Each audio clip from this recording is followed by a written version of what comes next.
tell me what we've been talking about. Start with in the beginning. We talked about the five gospels, everything's on the Moses. earth.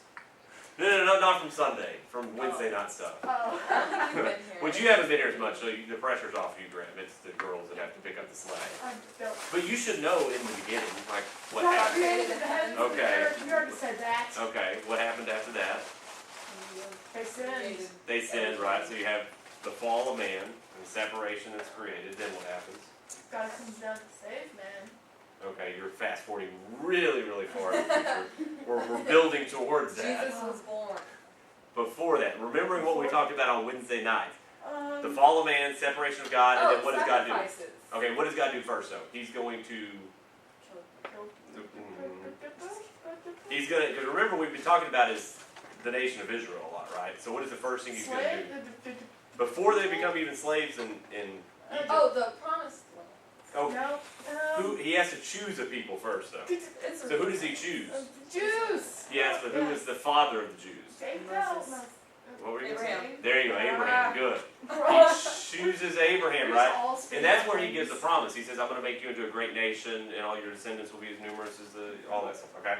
So that's how it initially starts, all right? So you have fall of man, separation of man, then he's going to choose a group of people to show himself to the rest of the world. All right, then they end up in Egypt, right? And he delivers them out of Egypt. And then he's going to instruct them as far as giving them law. We talked about the Ten Commandments and stuff as far as this is how you're supposed to behave. This is what I expect out of you, and this is how you can represent to the rest of the world. Okay. Then marrying her out. Then we talked about the tabernacle because God wanted to dwell amongst His people, right? And so they built a tabernacle. Now, what was the deal with the tabernacle? Was it an actual building? It was a tent. Okay. Actually, I don't know that either of them were here. So you explain the tabernacle to them. Okay. I know there was a tent, and there was like 3 layers of the tent. Well, you wasn't there? see, what it was. Without cheating. Stop cheating, man. I found it. Oh, I think I was here last It time. had like a courtyard, Right. and you would walk in, and you would see like the slaughtering tables, kind of. Right, where they were doing their sacrificing. And then there would be like the pit, right? Like was it fire? or Like water? it's water, basically, Water, where they would okay. clean themselves. Yeah. Right, there Before you they go. go into the holy place. Right, And then the first room would just be like the holy place. right, And then behind it was like a little curtain veil thing. right. And it'd be like, it wasn't the covenant. Ark of the Covenant was in Okay, I there, was yeah. like, that sounded stupid. No, you're right. So, You it got was this. the Ark of the Covenant, and that was like the holy of holies. Right, Holy of Holies is the most holy place, exactly.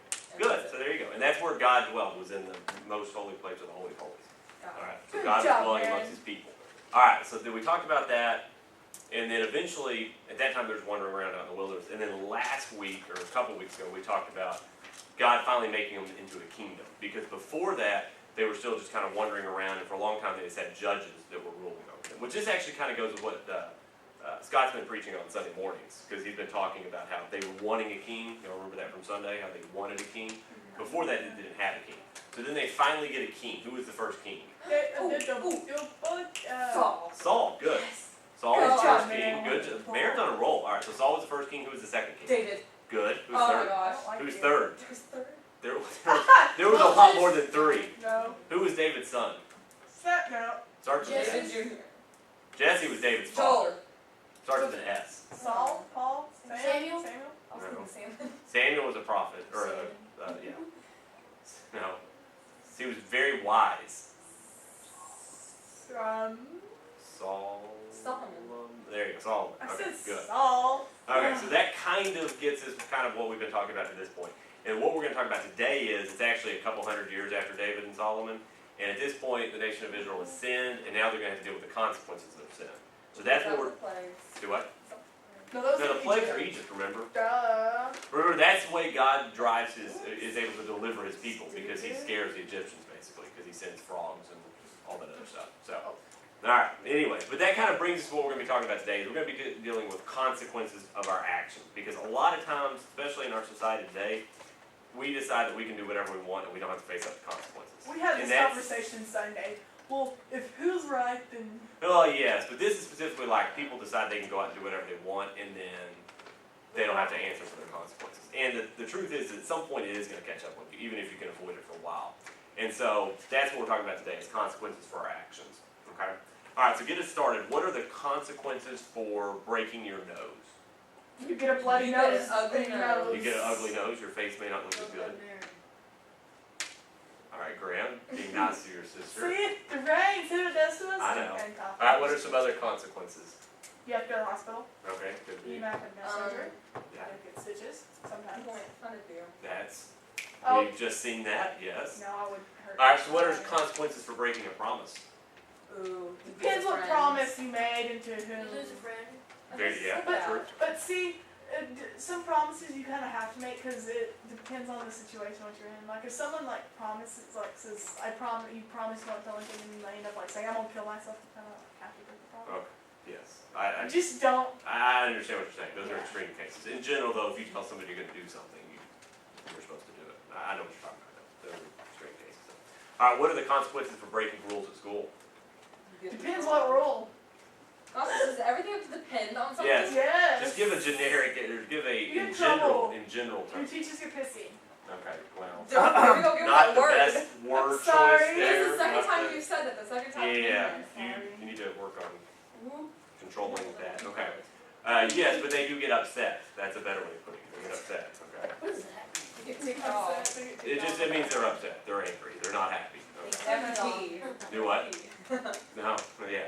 All right. So, but Chris will work on. But anyways, those are some consequences we sometimes have to deal with. Now, are there consequences when we break God's laws? Eventually. Eventually. Well, Okay. like if you kill somebody, you have to go to jail. Yeah. I would specifically just deal. Yes, that's true. But like in regards to how God views it.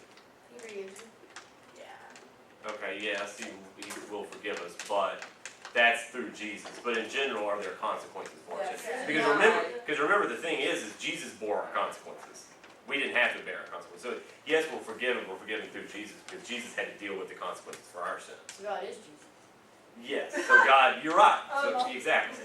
But the point is that yes, God's doing that, but God had to pour out the consequences for our sin on Himself. So there were consequences. We just luckily, in that regard, don't have to deal with it. But on earth, we still have consequences in regards to if you murder, you're going to have to deal with that. So, and the thing is also, Graham, and that's what we're going to talk about today, is if you continue to go against what God said, at some point He's going to punish you or provide consequences on earth too. And that's what we're going to talk about in the nation of Israel, as they continue to sin, continue to reject God, and at some point there were consequences for that. And I think- read the story Go ahead. that a guy kept on not believing in God. Well, not he didn't believe in God, but he did what God didn't want him to, so he lost everything, including his family. So he kept In the on- Bible? Or in what? I think it was in the Bible. You talking about Job? Yeah, and he lost his family. Yeah, Job, he believed in God, though. He's a godly He man. Satan was testing him. But yes, and he ends up losing everything, and then his wife even says, just curse God and die. Just go and just die. And eventually, he struggles with it, but eventually he continues to believe in God, and God ends up Didn't blessing he him at the say end. that he could like do bad things on him? Like, Yes, God gave Satan permission. Yes, because God's ultimately in control, so Satan can't do anything without God. I mean, God's more powerful than Satan. So, but yeah, that's Job. All right. So, anyways, but yes, there's consequences for our actions, and God, there are consequences for breaking God's law. All right. So here's a quote I want you guys to read, and tell me what you think this means. Is that That probably is John Bunyan. I It would is. assume, yeah. funny? He- John, he wrote Pilgrim's Progress, which was like one of the best Christian books. That was a really good book. So, all right, what God says is best, though all the men in the world are against it. All right. So, what do you think this means? I think it's referring to like, are you Googling? Oh, no, you No. took a picture of it. Okay. It- After that, Mary, put the phone up, just so you're not tempted to. Like people are all like, God wants you to do one thing, but you want to do the other. Okay. All right. What else? Okay, wait, doing something Ponder. that you think is the better idea. Do what now, Greg? Doing something that you think is the better idea. Okay. Contradicting God's word. Big words. Okay. All right, Mary, what do you got? Spell it. kind of like, it's kind of like the thing with school rules, like, you know, you have to be at school on time, you don't skip class, you always have to be in dress code. Even though it's what's best, people, just because the rule is there, they feel like they want to go against it. Does that make Okay. sense? Well, the other thing I think you can see this in our society, because we're not exactly the most godly society anymore, is sometimes society will say, no, it's okay to do this. No, it's okay to Sometimes do this, a this, substitute at this. school, like when your real teacher's there, Mm-hmm. do your best. When a substitute there, you have a party. Yeah. I have been a substitute teacher, I know that, You yes. should go Really? substitute Are you at our telling us school. Do I probably will at some point. Are you? But Oh you- god, that'd be scary to see you. I'll be in the halls. I'll be doing one of these. But the big thing what he's saying here is that just because society says something, just because society says it's okay to do this, or it's okay to live this kind of life, God has his standard, and just because what society says is one thing, what God says is best is best. That is the way we're supposed to live our life, even if everyone else in the world disagrees. Okay? And there are times in our lives where, there's times in the Bible and stuff, where there's one person and everybody else in the nation of Israel is sinning and going against God. And that one person is still living right, and that is the right way, even though the rest of society is rejecting it and doing it their own way. Okay? So yeah. All right, now to kind of bring it back into talking about the nation of Israel. Have you guys ever heard of the northern and southern kingdoms? I've heard of them, but I'm not. Okay, do you know anything about them? No. In the Bible? Oh, I skipped a question. Hold on. When have you ever found it hard to believe that what God says is best? Like in our personal life, or? Yes. Well, you maybe like commandments. Is that what we're talking about? You can be, yeah. Being kind. Okay. Not murdering other Especially people. when the people you want to be kind to aren't being kind to you. Yes. Yeah, that's the very difficult. Don't murder people. Hate. Yeah, that's difficult to do at times. I murdered a lot of people yesterday. And this morning. I do a lot of times when Maybe I'm on her driving. video game. Do what? So maybe on her video game. Well, she's talking about, and No. Graham, do you know that, I don't know if I've ever told you this wrong, God's standard is that if you think hateful thoughts towards somebody, that's the same as murder. That's how, mind blown. That's how high God's standard is. So we think of, we have to go kill somebody to be considered a murder. In God's view, like how perfect and holy he is, if we just think bad, hateful thoughts towards somebody, he considers that murder. Oh. That's how high, so as I told them when we were talking about the Ten Commandments, that means you're in a room full of murderers right now. Yeah. Because we think hateful thoughts towards people. Yes. So that's God's standard. Which that's hard not to do that because So a sometimes it's our real default. murderer would be what to God?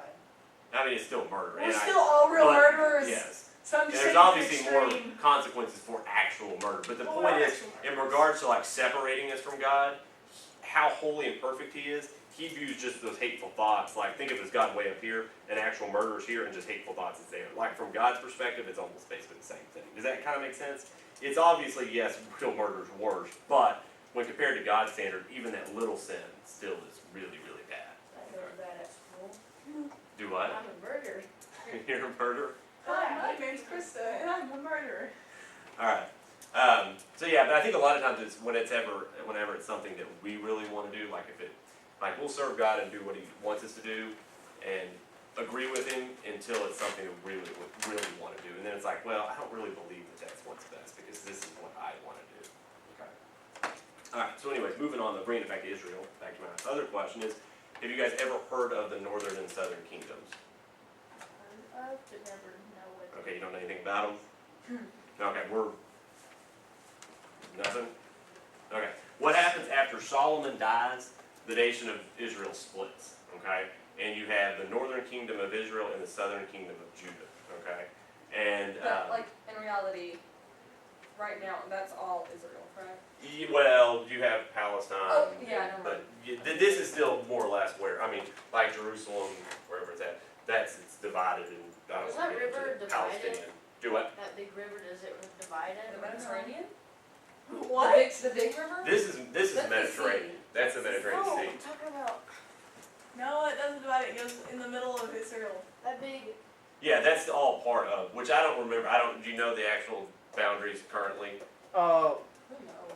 It's not that anymore. Yeah, it's not the exact same like that. Because you the have Gaza Strip is Gaza. Egypt. Hold on, I'm drawing a blank. Gaza Strip it's down here. No. I thought Gaza. Yeah, the Gaza Strip. Gaza Strip's here. Golan Heights is. Oh God. But isn't the Gaza We're getting Strip in history Pakistan? lesson. I know. Well, this is current event. This all current event. pertains It still to is Israel. history. That's It Gaza happened Strip This is down Gaza But that's Strip. that's currently Pakistan, right? No. There is no- Palestine. There is no Palestine. No, Pakistan. Well, yes. Well, Pakistan's way that way. I thought yeah. the Gaza Strip was There's a Pakistan. Pakistan, but there is no there's like Palestine. There's state of, Yeah. which is And What? the Golan Heights is up here. yes. And what's the other one? The West Bank, which is over here near Jordan.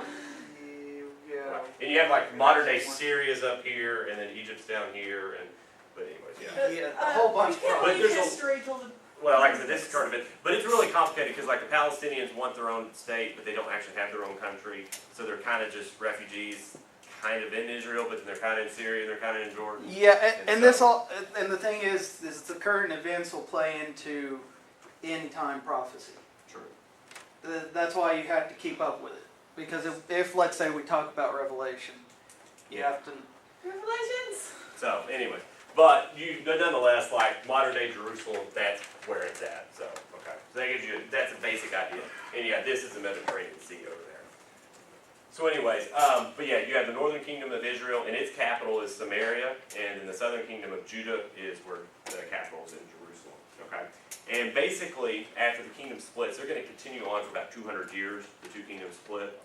And both are very sinful, the northern kingdom especially, but both are very sinful, both have a lot of problems. And eventually they're going to have to face up for their sins.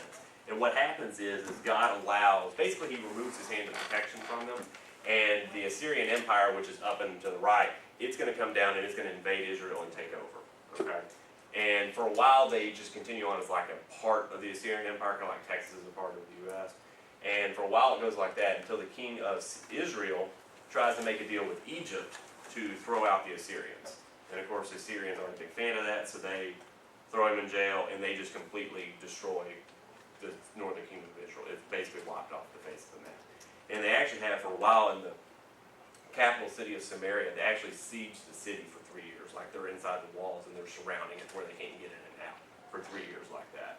And then finally they destroy Samaria and pretty much like kill everybody, and then drive who is alive is left.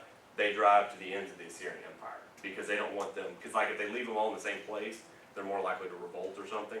So they spread them all out to the ends of the Assyrian Empire. So if you've ever heard the terms of the lost tribes of Israel, have you ever heard that term? No, the 10 lost tribes. Okay, because remember there's 12 tribes, right? Initially, the 10 of the tribes are in the northern kingdom of Israel. Okay. And when they're destroyed, they're spread to the ends of the Assyrian Empire, like I said, and so they basically disappear. They just kind of marry in with the local people that they end up with, and they quit following their customs and heritage, so they basically just drop off the face of the earth. Okay. That's always fun. Yeah. Isn't, So that's, isn't the Assyrian siege where we lose the Ark of the Covenant? I think so. Yeah, I think. I think that's what I've heard. Alright. So Drawing it's blank. there's two big events that I'm drawing a surround it. blank. The only, well, maybe I'm not sure. I'll have to check. I don't remember.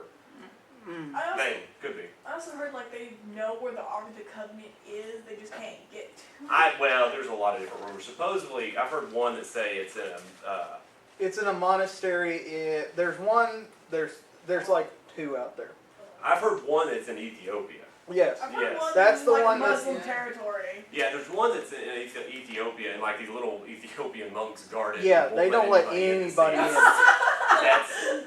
That's what I don't know. I don't know that I really believe it, but that's the official. Most people assume that it's there Oh, really? because they did some An ark? like MythBusters. Ark, it's like a box. Yeah, like a MythBusters Uh-huh. type thing. They trace that there are underground tunnels in Jerusalem that led them to the Mediterranean. Then they went around and went through Egypt and went down to Ethiopia. So there's more evidence that says it's in Ethiopia. Some say it's in America because they Really? watch. Well, I've never heard that. Yeah. There's America? actually a You group always that says go it's in America. That's why we became so Is it powerful. even North America or like? I'm I've talking seen about it the in United the States. But we don't know What for happened to sure. They're the different. ark that Noah It obviously landed on top of a mountain, and then there's some people that say they found it, but that's the same guy that's found.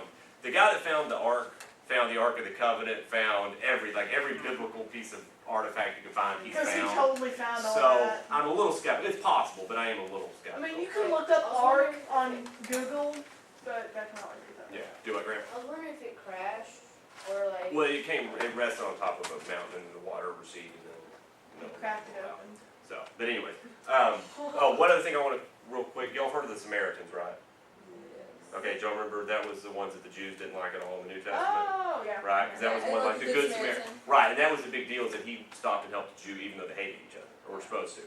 All right, well, where the Samaritans come from is a few of the Jews are left behind in Samaria, and they marry with the Assyrians. And so basically they're half-breeds is what the Jews viewed them as, okay? Which that's why they hated them so much, because they viewed them as traitors, because they went and married the Assyrians, who had conquered Israel. Okay, does that make sense? So that's where the Samaritans come from. more reason to do something. Right, so that's why they, because initially the Samaritans were Jews.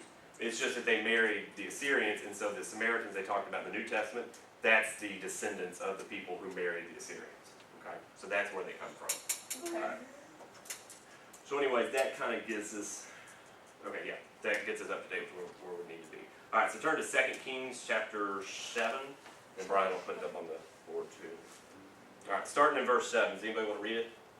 I do. Okay, go ahead, Graham. For so it was the children of Israel had sinned against the Lord their God, who had brought them up out of the land of Egypt, from under the hand of Pharaoh, king of Egypt, and they had feared other gods, and had walked in the statutes of the nations whom the Lord had cast out from before the children of Israel, and of the king of Israel which they had made.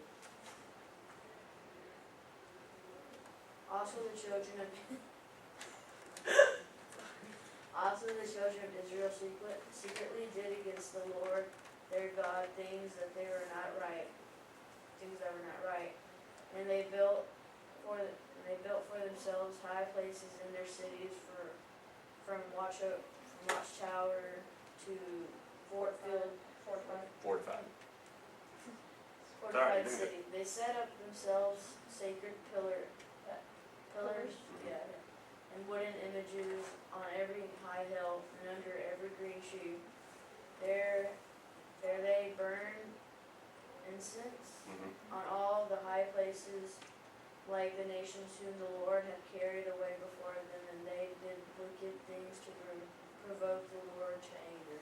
Okay, so they're doing the same things like all the Philistines, like we've been talking about when Scott's been preaching on 1 Samuel.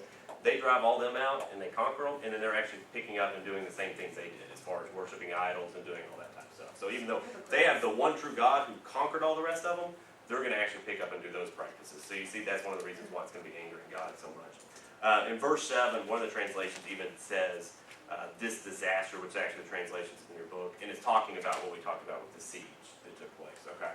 The 3-year siege. So what are some ways the Israelites probably suffered during the siege?